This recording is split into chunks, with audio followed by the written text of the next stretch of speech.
Bitcoin is currently a unit of reserve, but it will become a unit of account. Stablecoin is totally worthless, and it creates something called a synthetic model, which is where corporations are basically controlling the currency together with the central bank. There is still a claim on the central bank, but the problem is that the US dollar is pretty much buggered. It's fairly simple for me. There are some major things here, and again, I don't want to give too much away because my book 2033 goes into great detail in this, but really the country you need to look out for is Saudi Arabia. A lot of people don't understand what that even means, but Saudi Arabia is an OPEC nation, one of the originals. That is where Aramco is based. They are, of course, the perpetrators of something called the petrodollar. If we see the end of the petrodollar, that is pretty much the sign that the US dollar is now dead, because it's the only reason 60% of the central banks even hold US dollars is for the trading of oil.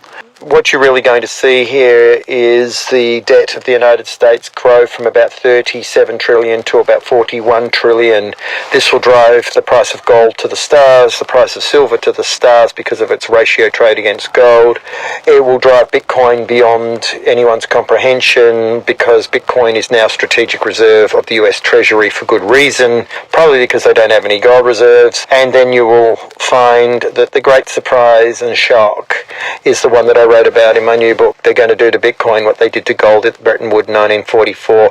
And that is, of course, break it into its unit of account, and that's when the game ends. In that moment, what will happen is anybody holding Bitcoin becomes multimillionaires and billionaires overnight.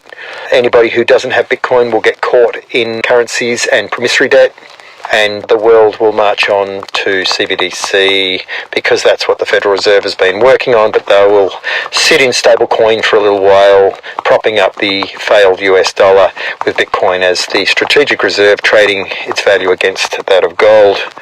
This is how it all transitions. Who knew gold, silver, Bitcoin would be the assets to hold here? Anybody holding those positions will become immeasurably wealthy, and that's the end of it.